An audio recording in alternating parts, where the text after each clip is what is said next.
Hello, this is Ron, your lazy gardener. Today I'm going to be making a video showing you my barrel system for my gardening.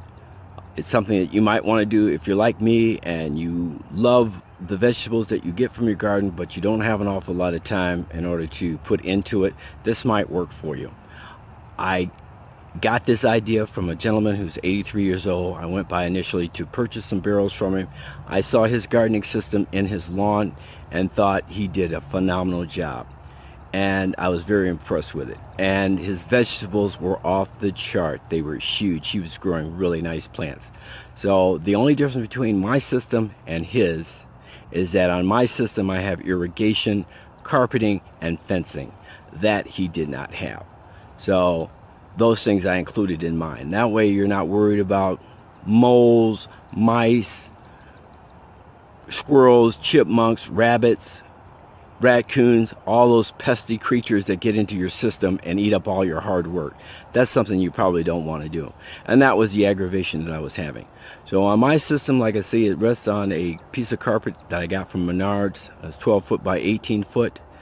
It cost me $75 for that piece. Forget weed barrier. This is what you want. This is impervious to everything. This will last decades probably. So on mine, as I say, I have 5 rows, and you'll notice on there that each one of those rows has its own individual on and off valve on there to regulate the flow of water, and I will be showing you that in just a moment. So let's walk over and have a look at it, show you how it works. My system at the moment is set to run off a irrigation hose or water hose. So, but the future hose that I will go ahead and, as you'll notice on here, I've got 3/4 inch PVC here with an end cap on that is cemented on there. Next month I will be digging my trench and running my PVC over to my spigot. So that will be my source of water. But for right now, this is what I'll be using. So all of this supply line is 3/4 inch PVC, and that also runs up to here. On this particular one, it's 3/4 inch, along with a fitting for your hose. So you're able to attach your garden hose to that and use that if that's what you want to do. I'll be using PVC going forward. Now, all of your lines that feed into your barrel system are going to be 1/2 inch. So all of this is glued or cemented in. So everything is cemented in here because it's under pressure. And you want to cement it in up to this point right here. After this point, you can just push it in. You don't have to cement it in. I did cement these ends in because I don't want them to come apart. But these ends, I went ahead and loosely pushed those in because they're not going to be under pressure. So if you have problems going forward, you can always disconnect this and make any modifications. If you break one, you can replace it. Again, thinking about future needs, I decided to go ahead and put T's on the end of this so that I could attach my my irrigation or hoses on here so that I could supply water to my hanging plants. And here I have a rain sprinkler on here, so you just punch a hole in there and then attach that, and that will supply water to any hanging plants that you might have, if you like basil or whatever. And that's what I've done, and that way I'm all set. Every so often I put T's in there, whether I'll use them all, and they all just have end caps, and they all just snap on and off. So you can attach hoses to them if you like to. If you got a 5-gallon bucket and you want to put something different outside of it, you can do that because you have that capability. And then you do that. Now, also keeping in mind, when you set your system up, you want a place where your water can exhaust, and then you just take that end cap and you just loosely put that on there. And as I said before, it's not under pressure, so you don't have any problems. Now, when you're doing yours, initially after I got everything all set up, I just went along here, and every 3 inches or so I drilled my hose with a 1/16 inch bit. So I drilled my hose 1/16 inch bit, and spaced them out about every 3 inches. Now you'll make your own determination. And then, so that they don't go anywhere, then I use my zip ties to secure them in place. Okay, so that kind of covers that. Now On the fencing, since I'll be raising in this barrel system, I'll be raising sweet corn and green beans. So with that being said, corn will be every 6 inches along here, and then I'll have my green beans down in through here, and they will grow up onto the corn plant, and then eventually they will extend over to the fencing, so that will support them. So that's what I've got up in there. Now you'll notice that on all of these I've got this metal piping that goes along, which will actually be supporting my watermelon, cantaloupe, zucchini. So I will go ahead and tie it off there and then attach it to a stocking or pantyhose or whatever, the same things that other people are using to support my heavy fruit. And you'll want to do that, because otherwise if you try and attach it to this, obviously you're going to have a bending issue and it won't really support it. So if you're going to do it, you can either use piping, 2x4, whatever you have that's available. I just happen to have this piping, so I use that in my particular case. And because I wanted my post to last a long time, I went ahead and cemented those in. I'm never going to have an issue with that. It will never lean. It will be in place when I'm dead. So, and along here, because as all gardeners know, that periodically or every year you want to not raise the same thing in the same footprint. So in my case, one year I'll be raising corn and green beans here, and then the following year, because since it's in an L shape, then I will be raising green beans and corn on this section, and watermelon and cantaloupe and stuff on the other section. That way you eliminate any rot or disease that might end up in your soil. So that's something you might want to keep in mind if you're going to build something like this, is how you're going to alternate your plants going forward. Now, I purchased that wire 50-foot roll from Menards. It cost me $17 for a 50-foot roll. I use that to create my cages for my tomatoes, and you'll notice on here I have 5 cages for tomatoes, so I will be able to grow really big tomatoes in here. So once you've encircled your cage with your wire, what you're going to want to do is just snip wherever you want to have your opening. Snip that open all the way down, and then that creates your door, and that allows you to access your plants and do anything that you need to do. I want to show you the worm towers. Each one of my containers has its own individual worm tower, and what I've done is I've taken some old treated lumber that I had, cut it in 1/2 inch or 1.5 inch blocks, and then I took a screw along with some flooring that I had, and I created a lid for it. So you'll be able to have your worm tube. There I used a French drain, drill some holes in there so your worms have an opportunity to escape or go in and out, exit in and out, and feed.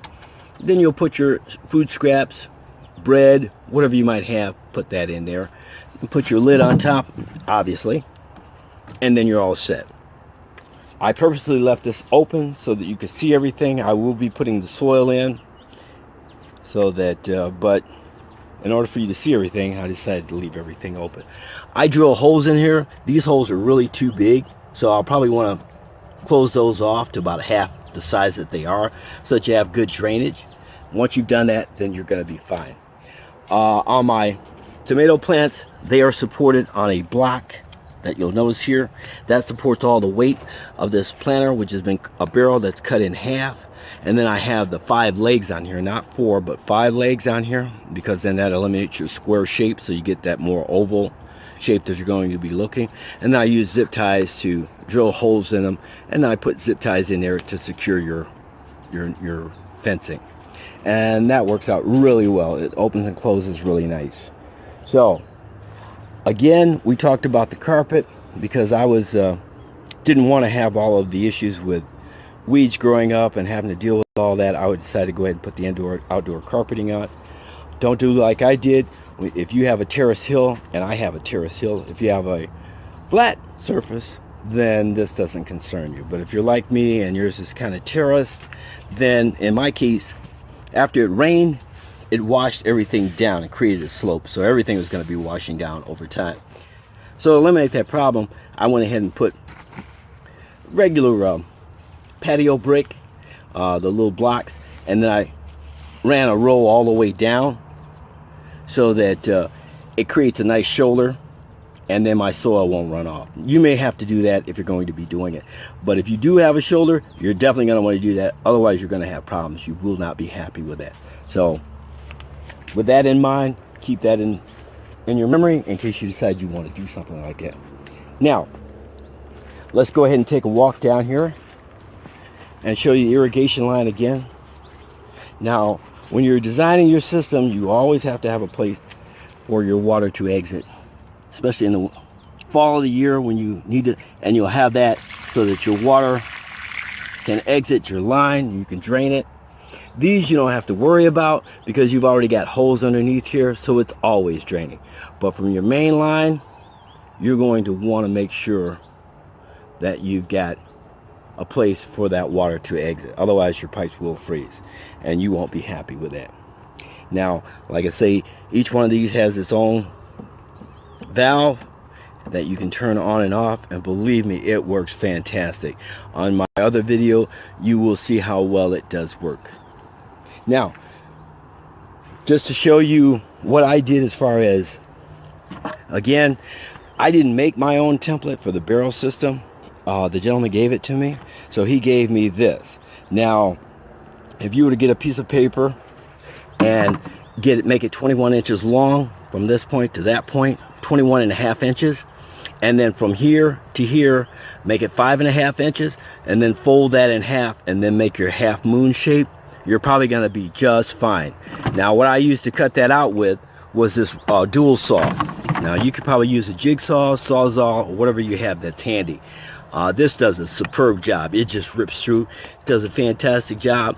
So it allows you to go ahead and make all of your curves, like up in here, to make that curve. And that's what you want to use for your template. So this is what you're going to be using for your template to create this barrel under here for it to rest on. So, having said that, like I say, on each one of your runs, you're going to have an end cap on that, which you can get, and then that allows you to drain your water that might build up in there, or to flush it out in case you've got something that's plugging up some of your lines. Having said that, I can't really think of anything else that you might want to do that's different. Like I say, when you're building a system like this, once you've got your initial investment, you never have to do it again. You're straight. People ask me how much I've spent, and I've said about 450 bucks. But when you stop and think about how much it costs you to buy a rototiller, $300 to $400 for a rototiller, you've got to do that every single year. Or you have to hire somebody for $50 to $100. Before long, you've got a lot invested in it. And this also includes the soil. So the 450 includes the planters, the rugs, the soil, the fitting, everything out there. Once you've done it, that's it. All you have to do is turn the water on for 1 minute or 2 minutes max. Go inside, fight with the wife and kids, come back, shut it off, go back in and kiss and make up. And you're all set. That's it. All you have to do is wait for your garden to harvest, and the rest is a cinch. Simple. So with that being said, I hope this has been helpful and you've learned something from it. If you have any questions, please be sure to leave a comment. I'll be happy to respond in any way that I can. So, oh, one other thing I forgot to mention is that when you're doing your run, because when you cut your barrel in half and you're sitting on top of that brick, it stands about a couple of inches taller than this. So you either want to notch it down so that your PVC is flush with this, because it works much better if your lines are level. So you want to make sure they're level. So in my case, I've got to notch that out with a sawzall so that rests down nice and easy, and that way you've got good flow. But it works fine the way it is, but it will work better if I notch that out, and that's something you might want to do too going forward. Anyway, I hope this has been helpful.